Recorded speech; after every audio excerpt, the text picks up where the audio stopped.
Welcome back to Progressive Soup. My name is David Stevenson. We have a return visit from last night, Nina Sherwood, who's going to talk about her organization, how it evolved from the Bernie Sanders organization from the 2016 election. Last night, briefly, we talked about, what did we talk about last night? We talked about fracking waste. Talked fracking waste. In Connecticut. We also talked about sanctuary cities. Sanctuary cities. Yep. Okay, now today, we're going to move along to a couple other issues, because her organization, Politics Reborn, is not just a one-trick pony. It's not just a one-issue group. We're also going to talk about health care. We're going to talk about the ever-popular military-industrial complex. And we're going to talk about H-1B visas. And if you don't know what they are, you're going to learn what they are. Oh, it's my phone. Okay. Okay, I didn't hear the ring. I didn't hear because the ring on my phone is the cat. Oh, okay. There you go. Good. Okay. It's Basil BuddhaCat from Basil BuddhaCat Presents! Exclamation point. And, you know, I haven't got time to talk about this right now. He's contending that he got Progressive Soup this gig, even though Progressive Soup's been on the air for 8 years, and Basil BuddhaCat Presents! Exclamation point, has only been on for 5 years. Look, you know, we'll talk about this when I get home, okay? Thanks. Okay. Okay, healthcare. Healthcare. You had an interesting experience with healthcare. I did. I've been dealing with a health issue my entire life. I'm anaphylactically allergic to dairy products, and dairy is in absolutely everything, from like shampoo to food and lotions. And when I was younger, I wasn't as allergic, and as I got older, I became more and more allergic. And when I was 20 years old, I had an incident at work in downtown Stamford. I was working for a theater there, and I ended up taking a sip of the wrong coffee. I had a coffee that had soy milk, and somebody else had a coffee that had, what is it, whole milk? What is it? I don't know. I've never had milk. So some sort of milk product. Something dairy. Yes, exactly. And I took the tiniest little sip of it, and by the time I put the Starbucks cup down, my gums were like exploding. They were like, that sounds weird, I guess, but you swell up essentially, and I instantly started feeling myself swelling up. I ended up at Stanford Hospital and was basically pronounced dead. They were able to resuscitate me, and I'm obviously okay now because I'm sitting here. But by the time I got home, I had a message on my house phone from the insurance company that said, unfortunately, we're no longer able to carry you because of your condition. You are too much of a risk. Pre-existing conditions. Yep. Here I am at 20 years old. I'm a 4.0 student. I work out. I'm vegan, so I eat well. And this insurance company's like, nope, you're too much of a risk. So I was like, no problem. I'll get another insurance company because that'll work.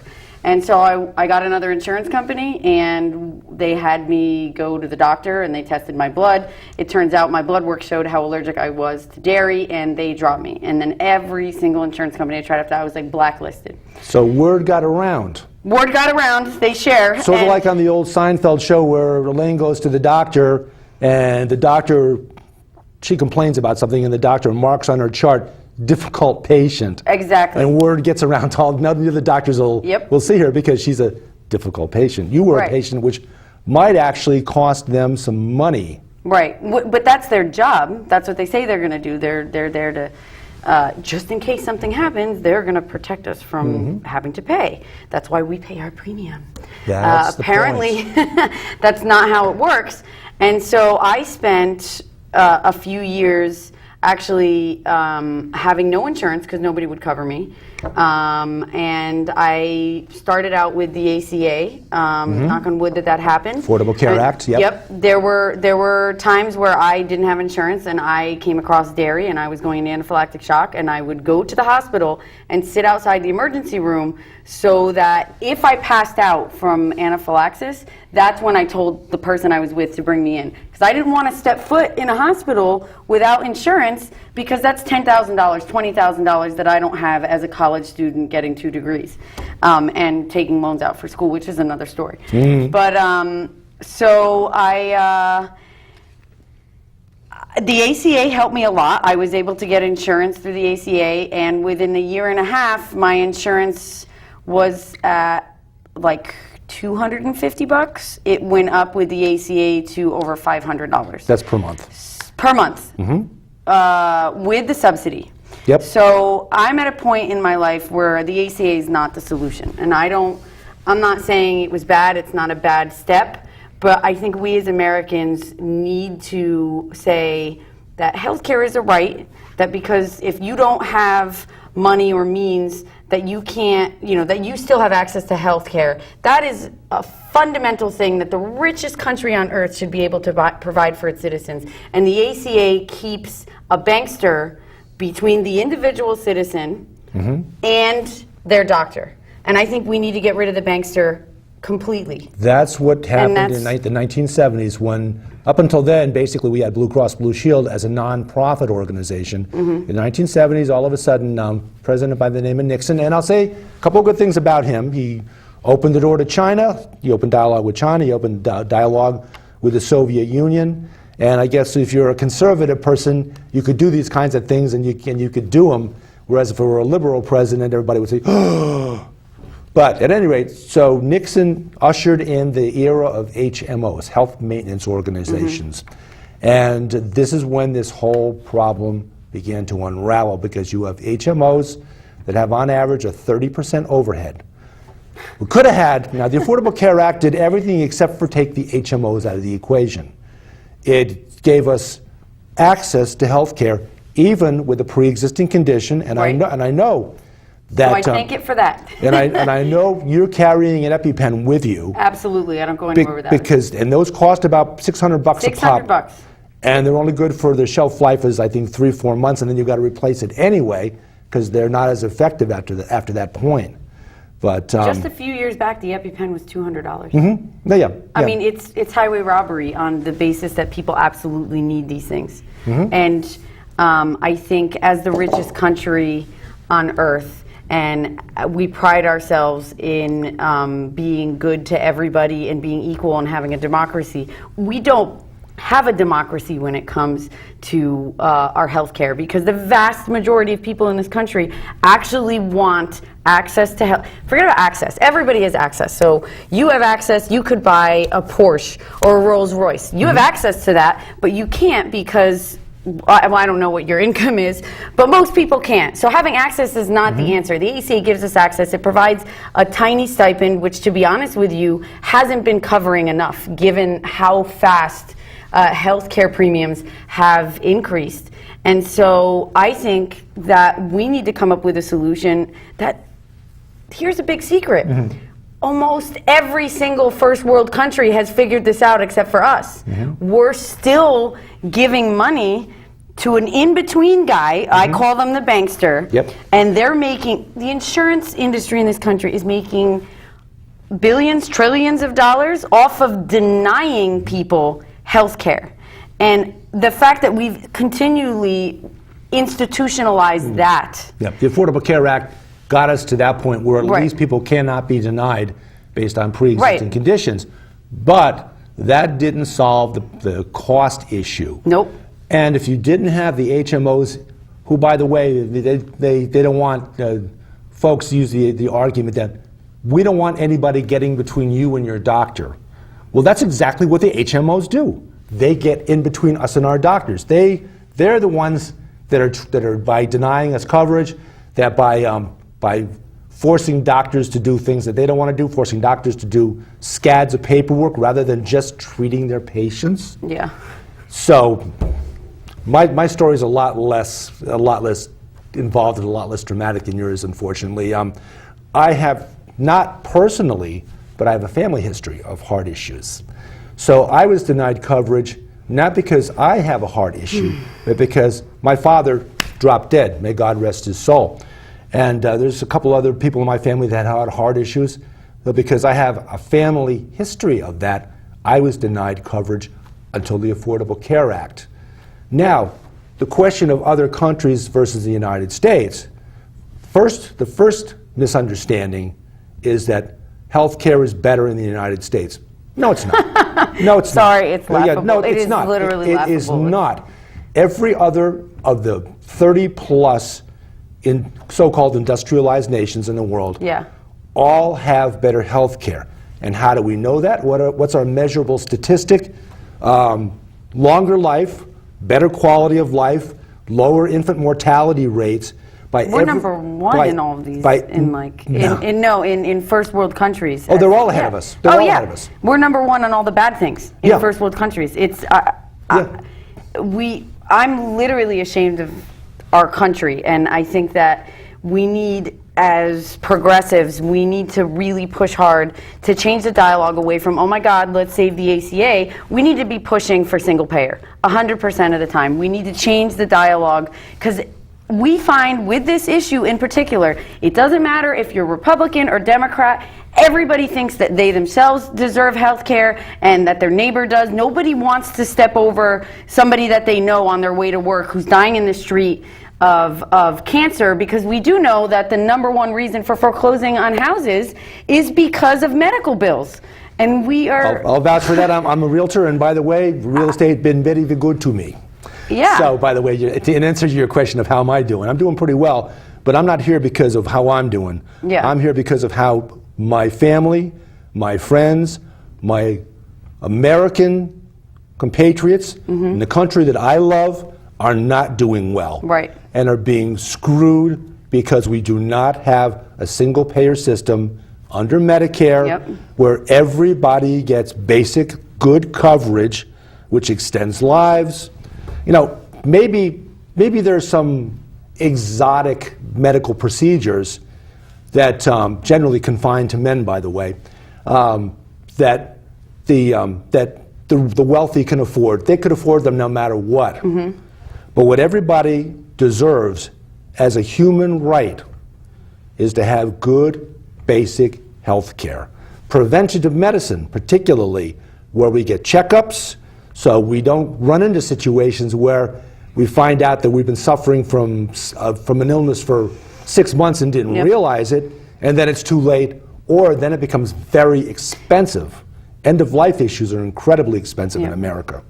Continue. The crazy thing, too, just jumping off of what you said, is this system is already in place here in the United States. We literally have Medicare, and Medicaid, which both of them, when polled by the vast majority of people, approve of it, love it. It's a beloved service that our government gives us. And whether you're Democrat or Republican, it's very difficult to even touch those services because they're widely popular amongst any kind of person. And all we need to do is lower the age. They're inexpensive. Lower the age, they're inexpensive. What did you say? The HMOs. There's a 30% overhead. HMOs on what average. Is it? Is it 7% that Medicare between and 2 and 3? Yeah, 2 and 3% is the overhead. HMOs and all that 30% essentially is profit for large salaries for corporate executives, and in order to facilitate that, they have to have their employees do anything humanly possible to deny coverage. And it's experimental. We can't do it. No, it's outside of our. That's how they make money. Outside of our profit. Oh. Kitty Cat says someone is trying to call you. Kitty says hurry up and answer. Hold on. No. No. Don't call in during the show, Basil. Continue. You have a funny situation going on there with this guy. That's my cat. He has a TV show, and I'm his co-host. I'm his I want co-host. to meet your cat. Well, that'd be difficult because Basil, alas, he was 18 years old, and Kristen and I decided to do a show as an homage for Basil about 5 years ago because he was coming down the home stretch. And the night before I came in here into the Comcast studio to tape the entry and the exit song, Basil passed away. So on the show, Basil is an 8.5 by 11 black and white of Basil as the host of the show, and all I do is I interpret for him. So it's, you know. He's the brain. So he's the star. Yes. I'm just Cats the, are always the star. I'm just the gopher. Oh my Yes. God, yes. And the cats that we have are still alive, have their climbing posts and their cat walks, and they can walk around the living room and look down on their people and keep an eye on us. Yep. I have a cat named Turkey. Shout out to Turkey. She's the best. Turkey? But what we were saying about healthcare, you know, I think that the dialogue in this country has to change. And I don't think the Democrats are doing that. And it concerns me because they're supposed to be that party. That's the party of FDR, that's the party of the New Deal, that's the party of taking care of everybody, and they're not doing that job. And I think everybody who's watching really needs to push their politicians and let them know how they feel about the issue of health care. Like, yes, we support the ACA because it was a start to helping people like you and I with pre-existing conditions, but it's not the solution. And we need to fight for something more than that because we deserve more than that from our government. Reach out to your Congress critters. And you heard that term here first, although it came from my buddy. That's a brilliant term. I love it. Came from my buddy Phil Specht in Iowa, Dean Democrat along with myself. Phil Specht in Iowa, reaching out to you, buddy. Reach out to your Congress critters. Definitely. You could call. Don't call Paul Ryan because his phone's off the hook. But when a Congress critter's phone is off the hook, write him a postcard. Flood them with postcards, and just remind them that they work for you, not the other way around. Yep. And whether your Congress critter is a Republican or a Democrat or a Republicrat or a Democrat or whatever, hound them. And you can use the word hound because Basil has that copyrighted. So go ahead.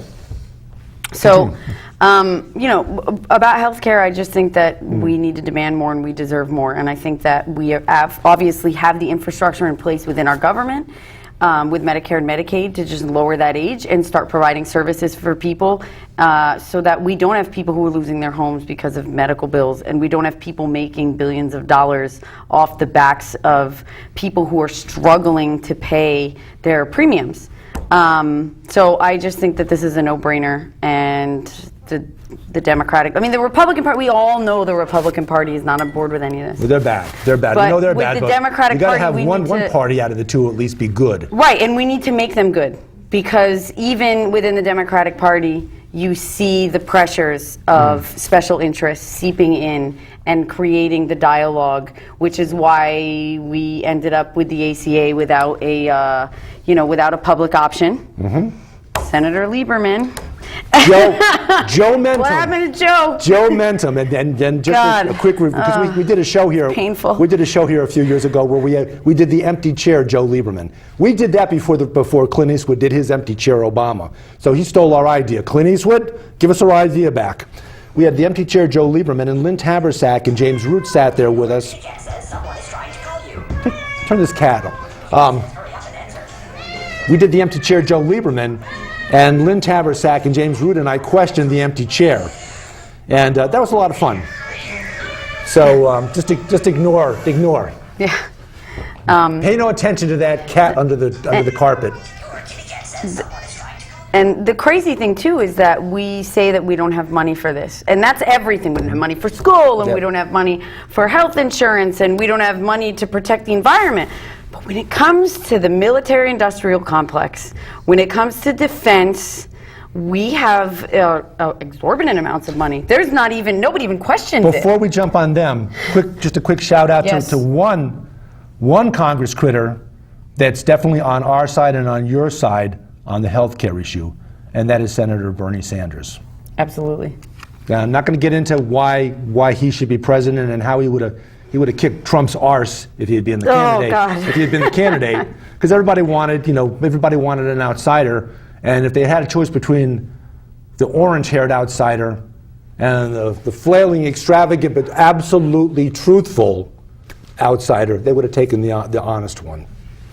So, okay, on to the military-industrial complex. Yeah, and for the record, Bernie Sanders is the most popular politician in America. But yes, we'll just leave that. We'll just leave that there. Just something for the Clinton folks to think about. There's no evidence he would have won. But I don't even know what's. But the military-industrial complex. I mean, we're looking at spending. What is it? Another $50 billion? A 10% increase, $54 billion increase. Yep. Because apparently we've done everything with our military budget except have enough money left to actually start a war. We're starving the country. We're using all of the country's money on wars, on we're killing civilians, we're dropping bombs on, what is it, it's 8 or 9 countries at this point. I mean, the fact that we can't even keep track and that we're not even paying attention, and it's not the people, it's, you know, it's not even being reported. We're so used to being involved overseas in the Middle East that people just can't even comprehend it anymore. And that's a problem because, it's all of our politicians who are on board with this. It's, you know, it's this idea that if they don't vote this way or if they take money out of the military, that they're going to be perceived as not, you know, protecting us. The reality is that the military-industrial complex puts a tremendous amount of money into politics. I mean, to make sure that every single person, for the most part, in Congress, I mean, that's a broad statement, not everybody, but most people are on board with the wars. I mean, we have a situation where James Mad Dog Mattis was voted on by even people like Bernie Sanders. And that's how you know that there's a problem. And I love Bernie Sanders. I was a delegate for him. He was going to get in anyway, so I guess. Right, but at that point, yeah, Bernie Sanders should have not voted for him just to make a statement. But nonetheless, it's such a huge thing in Washington, and there's so much pressure to vote this way and make sure that our money is being directed into all these different facets of the military to protect us, when in reality, I don't know how much protection we're getting by bombing civilian targets, by doing things like that, where we're creating a place in the Middle East that's far more unstable than it was before we got involved. And we're doing that off of my money, off of your money, off of your neighbor's money. And at what point do the American people rise up and say, this is not, I want to be a part of a country, not an empire? And that's concerning. Quick shout out to Henry Pietras, who's at the moment amazing. In Germany. He's, amongst other places, he's visiting Dresden. And I think of Dresden because during World War II, and we know this because Kurt Vonnegut, the great author who passed away a couple of years ago, he wrote a book called Slaughterhouse 5, Schlachthof 5 in German. It's, for the most part, autobiographical because Vonnegut was in the army, he was in a prisoner of war camp, he was in Dresden when Dresden was essentially firebombed by the Allies. Payback for the Nazis shooting rockets into London, understandably, but non-industrial, non-military city was firebombed with things similar to what we've come to learn about Agent Orange. Basically, the city, all the citizens, now thankfully the American soldiers, they were apparently more important because they shuttled them underground when the air raid siren went off. So they were protected underground. Right. But the entire city of German citizens were basically incinerated. Right. Over 100,000 people incinerated. Ashes. Basically the same thing that happened at Hiroshima and Nagasaki a year later. But have we done the military-industrial complex enough, or we can move on to H-1B visas? We can, or I was just going to say that I think it's concerning when we see both the neoconservatives and the neoliberals kind of colluding at the top of both parties. Never heard that term, did you? Neoliberals. Well, guess what? Neoconservatives, neoliberals are both military supporters. The only thing they disagree on are social issues. Yep. The neocons are on the anti-abortion, the anti-woman, anti-this, anti-that, and the Neo-Libs are defending us from the neoconservatives. And this is what they argue over. This is what they all send out their fundraising letters about. Nancy Pelosi could become chair Speaker of the House, oh, by the way, send money. And the Democrats will send the same letter out, except they'll say, they'll plug in the name, like, used to be Karl Rove. Oh, Karl Rove is ba ba ba ba ba. Oh, by the way, send money. Yep. That's And how they fundraise. It's all a way so that we don't talk about the real issue, that we're literally using the nation's wealth to support foreign wars that have not been provoked for the most part. We're dealing with crises here at home that are being ignored because of this use of money. And so I think every citizen needs to be engaged and aware of this, because this is where so much of your tax dollars are going. And I think that it's a huge issue that nobody talks about. So, there's no party, neither the Democratic or the Republican Party is an anti-war party. But the people in general are anti-war. So there's a huge problem there. There's a disconnect. Anybody here remember a country called the Soviet Union? Imagine you probably do. I mean, they've been gone a while and they've resurfaced as Russia. But the Soviet Union essentially ran out of money. And why did they run out of money? For their social things. Well, they got into a little country called Afghanistan. And along the way, the Soviet Union's military budget became 50% of their gross, well, they used to call it gross national product. They renamed it as gross domestic product. But always, the common denominator is gross. But so the Soviet Union began spending more and more money. They got into an arms race. And they basically ran out of money and the country basically dissolved. Of course, now they're back because they've got some is that guy orange-haired? I don't even want to give him any credit at all. It's just our Vladimir Putin that's orange-haired. The other one's not. So at any rate, we're going to have to come back and get into the H-1B visas. Homework assignment. Before we come back, look up H-1B visas. There was a 60-minute show last week that talked about people training their replacements before they were being fired for people that would work from other countries that would work for skinny wages. David Stevenson, Nina Sherwood. If anybody wants to contact me, it's Nina, N-I-N-A, at politicsreborn.org. And my phone number is 203-554-1485. And I'd love to hear from you. That's Politics Reborn. Thank you for joining us. And we'll see you next Wednesday.